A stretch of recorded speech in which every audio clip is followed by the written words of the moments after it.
महाभारत ग्रंथ को महाकाव्य कहा जाता है। इसमें द्वापर युग में होने वाले महाभारत युद्ध के बारे में तथा इससे संबंध रखने वाले हर पात्र के बारे में बताया है। यूँ तो इसका हर पात्र अपने आप में अहम है, परंतु कुछ पात्र ऐसे हैं जिन्हें आज भी याद किया जाता है। जिस पात्र की हम बात करने जा रहे हैं वो है दानवीर कर्ण। धार्मिक कथाओं के अनुसार कर्ण दुर्योधन का परम मित्र था, जिस कारण उसने हमेशा विकट स्थिति में उसका साथ दिया और उसके प्राणों की रक्षा के लिए सदैव तत्पर रहा। इसने अपने जीवन में कई चुनौतियों का सामना किया। आज हम आपको बताने जा रहे हैं कर्ण द्वारा श्री कृष्ण से पूछे गए उस सवाल के बारे में, जिससे सुनने के बाद कर्ण को ज्ञात हुआ कि जिंदगी न्याय करे न करे किसी भी परिस्थिति में अधर्म के रास्ते पर नहीं चलना चाहिए। कर्ण ने कृष्ण से पूछा कि मेरा जन्म होते ही मेरी माँ ने मुझे त्याग दिया। मैं जानना चाहता हूँ कि क्या अवैध संतान होना मेरा दोष था? द्रोणाचार्य ने मुझे शिक्षा नहीं दी क्योंकि मैं क्षत्रिय पुत्र नहीं था।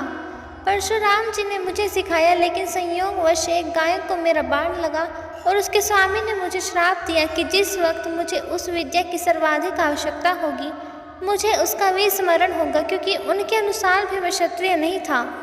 द्रौपदी के स्वयंवर में भी मेरा अपमान किया गया। माता कुंती ने मुझे आखिर में मेरा जन्म रहस्य बताया भी तो अपने अन्य बेटों को बचाने के लिए।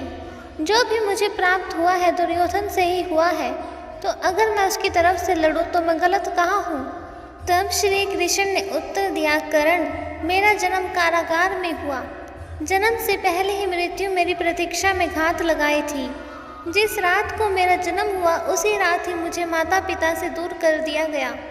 तुम्हारा बचपन खड्ग रथ घोड़े धनुष और बाण के बीच उनकी ध्वनि सुनते बीता। मुझे ग्वाले की गौशाला मिली, गोबर मिला और खड़ा होकर चल भी पाया, तो उसके पहले ही कई प्राणघातक हमले भी झेलने पड़े। कोई सेना नहीं, कोई शिक्षा नहीं, लोगों से ताने ही मिले कि उनकी समस्याओं का कारण मैं हूँ। तुम्हारे गुरु जब तुम्हारे शौर्य की तारीफ कर रहे थे, मुझे उस उम्र में कोई शिक्षा भी नहीं मिली थी। जब मैं 16 वर्ष का हुआ तब कहीं जाकर ऋषि सांदीपन के गुरुकुल पहुंचा। तुमने अपनी पसंद की कन्या से विवाह किया, परंतु मैंने जिस कन्या से प्रेम किया वो मुझे नहीं मिली और विवाह उनसे करने पड़े जिन्हें मेरी चाहत थी या जिनको मैंने राक्षसों से बचाया था। मेरे पूरे समाज को यमुना के किनारे से हटाकर एक दूर समुद्र के किनारे बसाना पड़ा। उन्हें जरासंध से बचाने के लिए मुझे ये करना पड़ा। रण से पलायन के कारण मुझे भीरू भी कहा गया। अगर दुर्योधन जीतता है तो तुम्हें भूश्रेय मिलेगा। धर्मराज अगर जीतता है तो मुझे क्या मिलेगा? मुझे केवल युद्ध और युद्ध से निर्माण हुई समस्याओं के लिए दोष दिया जाएगा। हे कर्ण, हमेशा इस बात का स्मरण रखना कि हर किसी को जिंदगी चुनौतियाँ देती है। जिंदगी किसी के भी साथ न्याय नहीं करती। दुर्योधन ने अन्याय का सामना किया है तो युधिष्ठिर ने भी अन्याय भुगता है, लेकिन सत्य धर्म क्या है यह तुम जानते हो। कितना ही अपमान हो, जो हमारा अधिकार वह है वो हमें ना मिल पाए तो कोई बात नहीं। महत्व इस बात का है कि तुम उस समय उस संकट का सामना कैसे करते हो।